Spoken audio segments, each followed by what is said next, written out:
You guys, you want to know something that just makes me freaking bust a gut, man? It's this. There's people that are playing puts, as you can see right here, for $7 or lower on June 18th. would not be me. Would not be me. That makes no sense at all. What is up, everybody? Welcome to Trade Trades, where we freaking talk fast and don't skip class, baby. I like to preface by saying that I'm not a financial advisor nor expert, so take what I say with a grain of salt. Let's get into the video. So today, my friends, my family, my fellow Gorilla Gang, I want to talk about the call options because I believe that this is going to be the pivotal week. In fact, I've never been as excited about a week as I am right now than probably since the Battle of 801. This is some crazy stuff that could potentially be happening here, and especially considering the technical breakout that we ended up getting on the 1 hour candles, this break over this descending level of resistance. You guys should be jacked because we have the setup of all setups, and in fact, this is going to be some record-breaking gamma squeezing that could take place. And if you are new to the movement, my friends, this is the video for you. So I've actually put together some really cool information. I want to talk about call options. I want to talk about gamma squeezes, and I want to talk about why I think this is the week that is going to trigger the end game, the squeeze, baby, the quadruple digits that are eventually going to move us to Tendy Town, Chicken Church, Kraken Kingdom for AMC, my friends. So let's just dig right into this video. So as I've drawn up right here, you can see what call options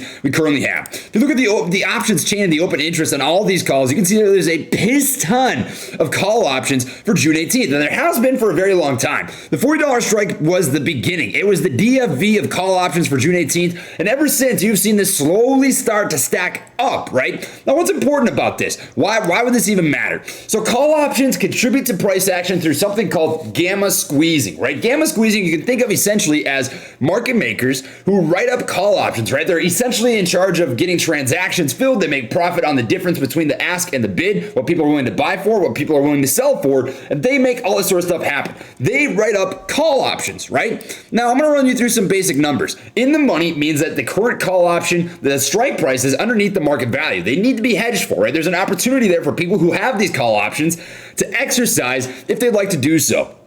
With that being said, there are currently 375,000 call options that are in the money, which is about 37.5 million shares.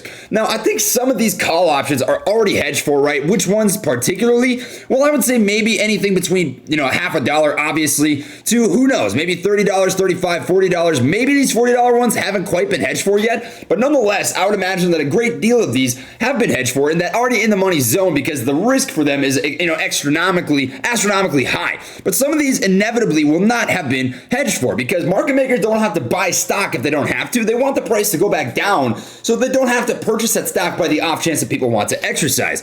So who knows? Out of these, 375,000 call options, 37.5 million share equivalent, since one call option is worth 100 shares, maybe 20 million of these, maybe 15, maybe 25 million have been hedged for. But something that we do know, right, is that these cannot have been hedged for because they're still out the money, meaning that the current strike price is above the current market value. Now, here's some quick numbers, right? All of the call options that would potentially be in the money if we were to close over $59 would be 457,000, 502,000 over 69, 559,000 over 79, 609,000 over 100, and 679,000 over 145. Whoa! This cannot be understated, guys. This is some stupid, ridiculous opportunity that is laid out in front of us. And what is probably the most interesting and fascinating thing is this $145 strike. There are 41,000 of these $145 strikes, and there's this, it's a common belief amongst the stock market is if you see a large clustering of buys or call options or put options, in any sort of security, that typically comes from whales, big guys, the institutions who are trying to make money in a certain security, right? Now, I do believe that a lot of these $145 strikes are retail, but a fair amount of these, I'd be willing to bet my tendies that these are whales. These are institutions that are betting that the stock is going to squeeze this week. And we've got some crazy opportunity for that overall gamma to start taking effect. Now, why is this important, right? I want to run you through the numbers. Hypothetically speaking, we've already got 37.5 million shares that need to be hedged for if they are not already hedged for. This is a process that takes place, and you can't really guess when it's happening unless you see the price action correlation, right? In fact, I believe you actually saw some delta hedging, some gamma squeezing to close off the last trading day, Friday. In fact, this sort of move right here, I would imagine was some combination. Housekeeping. Let's keep you knocking on the door.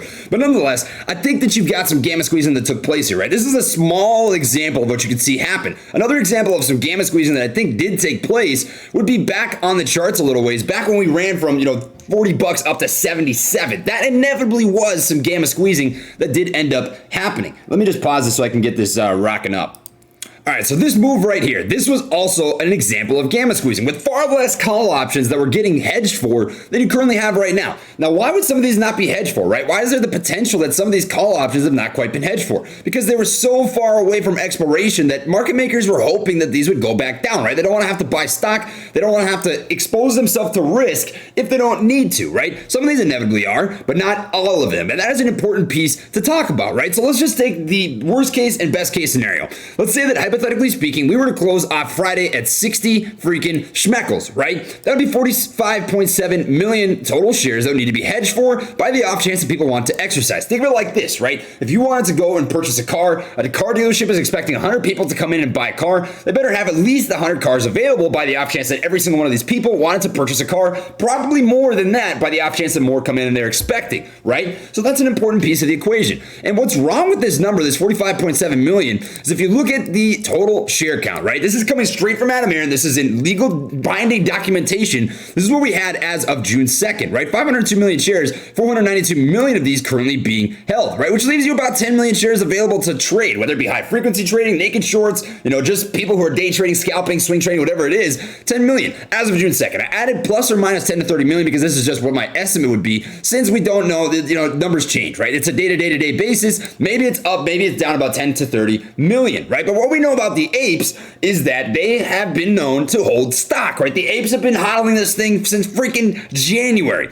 And what you have here that does not make sense, and this is where market makers are getting into trouble. This is why I think that this whole issue that is built to where we are right now is much bigger than just the hedge funds, institutions, and big firms that are betting against the AMC stock. It's a systemic issue, is you wouldn't have the shares available for them to even buy this, right? 45.7 million shares does not equal 10 million plus or minus 10 to 30 million, right? Now let's take the best case scenario, 67.9 million. Wait, where are they going to buy these from? Hedging takes place in the market. That's what gamma squeezing is, right? They have to buy this at market value, which is why you can see huge run-ups from call options, right? Obviously, you need the underlying stock to be bought in order for you to have any sort of, call option gamma squeeze. However, it is possible, right? So where are they going to buy these from? You.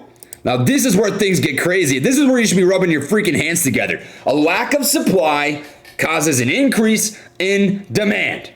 It's just how it is, right? Now think about this. If we were around to 145 bucks, that is 67.9 million shares that would need to be hedged for. Now I want to put this into freaking context for you, right? Look at this. This is going to blow your mind. As of right now, what we have reported to us from just exchange reported data is 60.45 million shares of total current short interest. 60.45 million shares will have to get bought long at some point in time as this continues its run up, right? Think about this. 67.9 million shares is like a second short squeeze. That's insanity.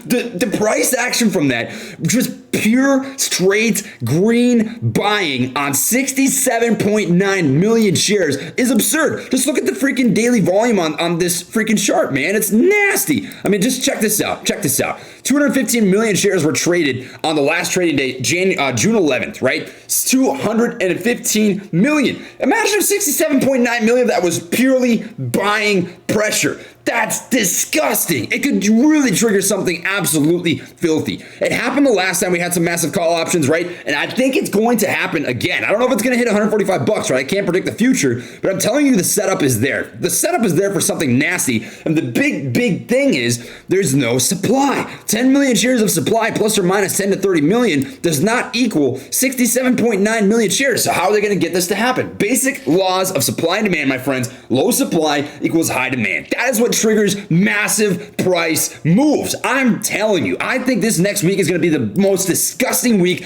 we have seen on AMC stock yet, as long as people are buying underlying stock to support the call options that are currently out the money, right? You cannot have gamma squeezing without people buying underlying stock. This is the setup, right? Now I want to walk you through this a little process in case you don't know a lot about delta hedging, gamma squeezing, short squeezing, and all that sort of stuff, right? So delta hedging is this process that I'm talking about that causes gamma squeezing. We've got it written out in 3 steps, right? Black is 1, red is 2, green is 3.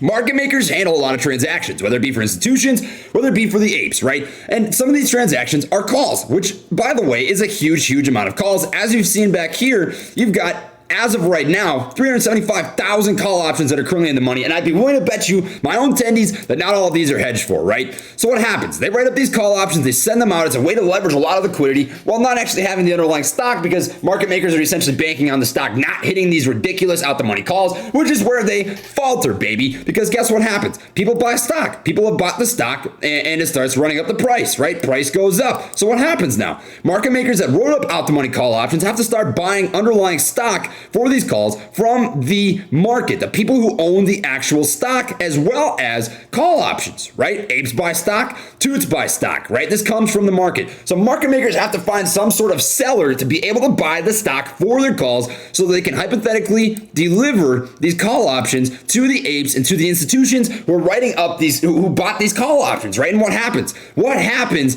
if people do not want to sell their stock? They don't want to sell it. Well, guess what?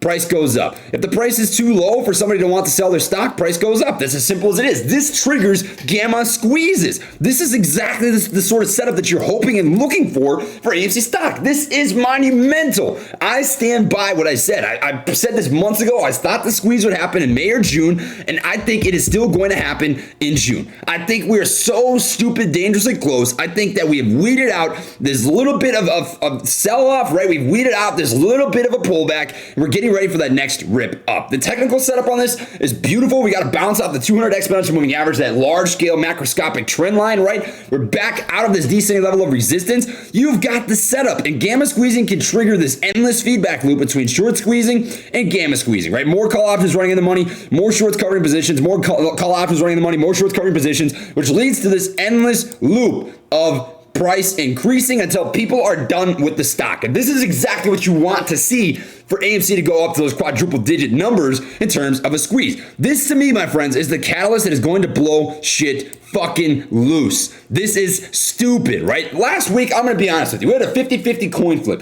a 50-50 shot of breaking that descending level of resistance and getting moving, and the apes showed up to bat, man. They hit a grand slam, and they got a great technical setup on this. This is looking ridiculous, right? If you hold any sort of call options, if you hold stock, if you're waiting for AMC to move, I'm telling you, this is a pivotal week. If you're just looking at AMC stock right now and you're thinking to yourself, man, sitting on the sidelines, I don't know, the risk is pretty high right now. This doesn't seem like something I want to touch. This is the freaking week. This is a monumental, pivotal shift week, right? I'll tell you this right now. If most of these call options expire worthless, out the money, right? They don't end up running into money, they don't get hedged for, you don't see these start to run, you're going to be looking at a delayed timeline. You just are. I'm not going to bullshit anybody. That's a lot of liquidity to go if you get pissed into the shadow realm, right? But if this ends up happening, this is the week that is going to literally define how this squeeze goes.